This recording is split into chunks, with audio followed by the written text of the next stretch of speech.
Hi guys, it's Gigi, ang dakilang nagmamaganda, and welcome back to my channel! So for today's video, magpapaka-teacher na naman po ulit ako. It's time for another educational video in support of our transgender sisters and brothers out there. So if you guys are interested to watch that, please do watch this video, subscribe to my channel, and hit that like button and the notification bell. If you're not interested in this video, if you're not interested in respecting transgender people, go to hell.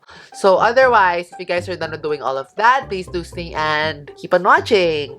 May mga bagay-bagay tayong ginagawa habang nakikitungo tayo with other transgender people that's actually a little bit iffy and really wrong when you really think about them. These are what you call microaggressions. So microaggressions is a term used for brief and commonplace daily verbal, behavioral, or environmental indignities, whether intentional or unintentional, that communicate hostile, derogatory, or negative prejudicial slights and insults toward any group, particularly culturally marginalized people. So, kumbaga, ito yung mga bagay natin na sometimes hindi natin alam na nakaka-apekto na po pala at nakakadagdag po sa discrimination ng mga tulad ko. So, kailangan nating ayusin to, yung ganitong mindset na hindi po dapat to kailangan gawin sa pang-araw-araw na, because it's actually just adding fuel to the fire of what we call transgender violence and discrimination. Let's be real, guys. Transgender people are being killed right now, and the last thing we want to do is to disrespect those in grave danger of getting killed for living out their true selves. We do understand that you guys mean no harm for some of you. Na, hindi ko naman sinasadyang ma-offend kayo. I'm really sorry for that. We understand that sometimes iniisip na lang namin yun. But it's better na educated na kayo para hindi na namin kailangan i-compromise yung sarili namin. Nakakatawad na po mag-compromise. Kaya nga ba kami parating nag-a-adjust? Ha? This is very familiar to a lot of you guys. And I feel like this should stop already kasi hindi po siya nakakatulong sa pag-identify namin sa sarili namin. So, there are a lot of people when they encounter, for example, transgender women or transgender men. And then, we're suddenly going to disclose ourselves to them na, hi, I'm actually a transgender woman. Their first initial reaction is, wow, I couldn't tell. Or, wow, mas babae ka pa sa akin. Mas mukha ka pang pinanganak na babae. Mga ganong bagay. The reason why this is very wrong and very derogatory is that it implies na hindi pa rin kami tunay na babae. So when you say the microaggression na, kasing ganda ba na yung mga babae, it's like you're saying na, ito yung mga babae, ito kayo dati, lumevel up ka lang, pero never ka magiging tunay na babae. And that's so wrong. Because it sounds like it's a compliment, diba? Na wow, sa wakas nagmukha ka ng babae. Well, truth be told, it's comforting for us to know that we actually pass. Because to pass as a real woman indicates you're no longer susceptible to discrimination for those who actually look like transgender people. But in hindsight, it's a very dangerous mindset that it creates a partition between non-passing and passing transgender individuals. It's creating a criteria for transgender people to get accepted. Halimbawa, tatanggapin ka lang namin as transgender and respetuhin ka lang namin as transgender kapag ganito na itsura mo. Eh, paano kung di ganito itsura mo na transgender ka? Discriminate kita? I'm going to give you less opportunities in life? No, diba? That's not how it should work. Whether or not we decide to transition, our transgenderhood isn't invalid. Our transgenderhood isn't based on how we appear, on our physical appearances. Although, the reason why a lot of us decide to transition is because it helps us ease the stress that we are experiencing within our minds, because we believe that we are born in the wrong body and we're trying our best to compromise our body so that we may be able to see ourselves in the right body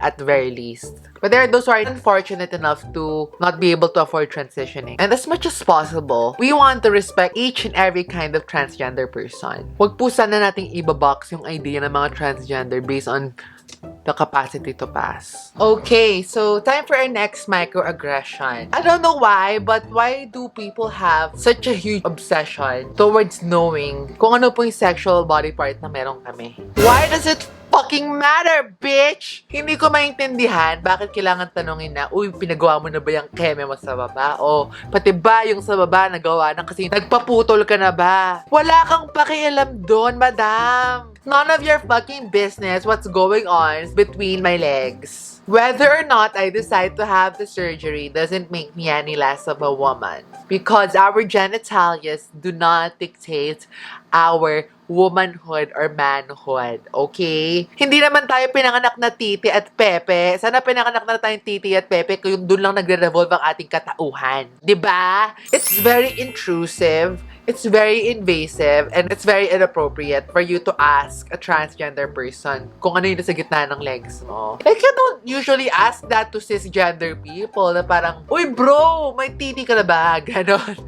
You don't ask that, right? It's something that's not considered a topic of conversation for cisgender people. But how come for transgender individuals, suddenly it's such a huge deal? So please try your best to just avoid that topic of conversation. There are a lot of things that we can talk about transgender individuals, like why we're born pretty, ganon, charet.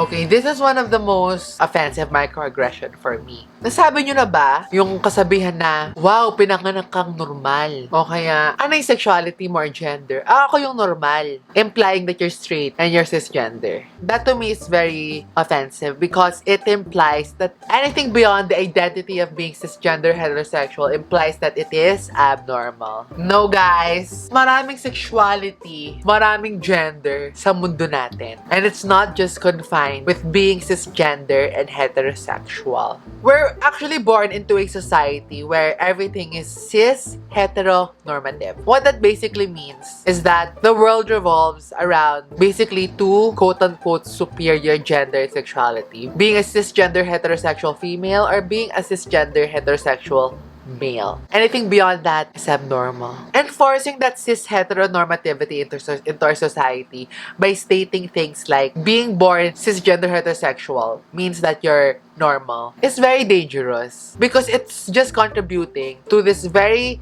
dangerous idea that being transgender is a disorder. Each and every human being has a unique narrative, a unique sexuality, a unique gender. And that just means that every unique pattern is valid and normal. We should widen our mindset and realize that everything that's going on in our lives does not revolve around two predominant genders or sexualities. So if it's possible, just fully avoid the term and just say it as it is. Come on, it's 2020. Another microaggression is when you suddenly ask a transgender person and then you suggest something to them and say na, kulang na lang yung ganito, perfect ka na.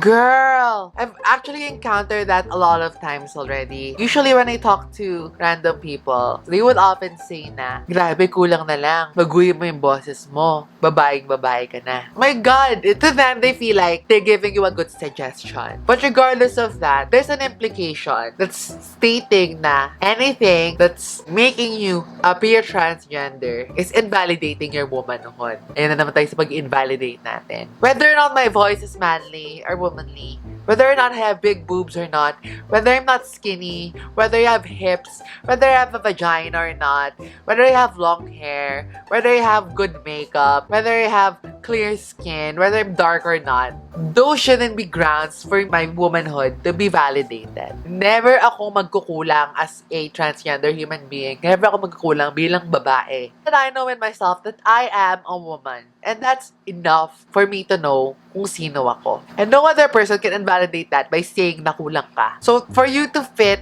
and categorize a transgender person based on a certain mold is very dangerous. So, as much as possible, let's try to avoid that. Na saying na may kulang pa sa'yo. Because you have to realize that transgender individuals are perfect human beings themselves. This is actually very prominent here in the Philippines and it's being used quite frequently to address us transgender individuals. I remember there was one time, my friend and I were talking in passing about transgender individuals. And then suddenly sinabi nung friend ko, so ganito pala buhay ng mga tranny.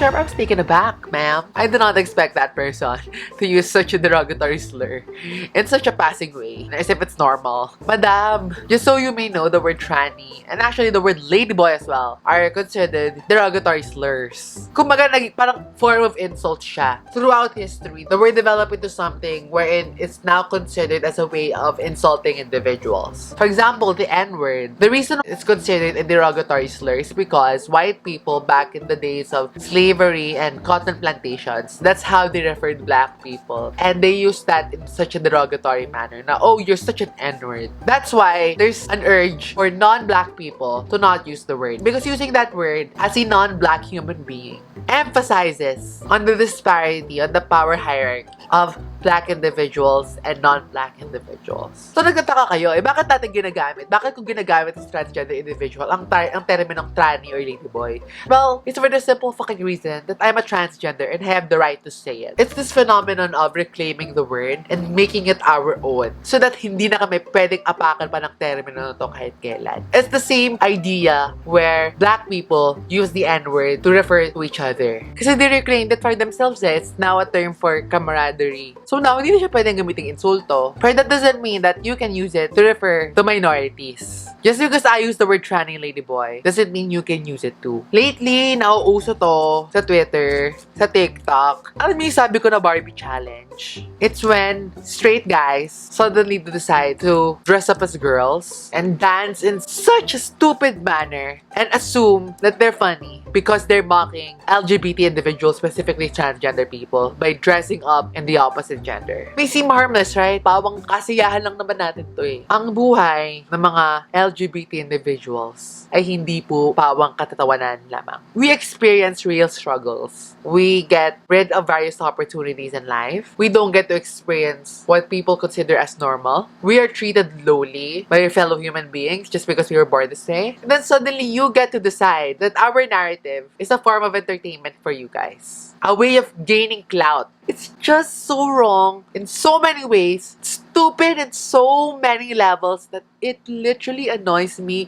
deep down my heart. They have the brain cell of a toenail. Madam, gusto mo sumikit sa TikTok, don't do it at the expense of transgender people or LGBT individuals. Do it at your own fucking expense, suck your own dick. This has happened for so many years already. LGBT individuals basically having considered forms of entertainment na kami po yung pinaghuhugutan ng pawang katatawanan lamang. And then everything beyond that is a mystery to them. We're just basically clowns to them. We all have various narratives that we'd like to share. There are transgender doctors. There are transgender lawyers. There are transgender content creators. There are a lot of transgenders in various professions, but people tend to overlook that and see us as comedians. I hope you guys can respect that we are not just limited based on that kind of stereotype that you guys assign to us. So ayun, napakadami kong nasabi guys. And the list goes on and on and on. But these are just some of it. Ang dami pa natin kailangang ayusin sa society natin para marespeto ng mga transgender individuals. But at least we're doing progress. I'm really proud of that. And I'm really happy with the progress that we have. But still, we're still far from where we want to be, which is full and total acceptance with no reservations whatsoever. So hopefully we get to reach that point in time.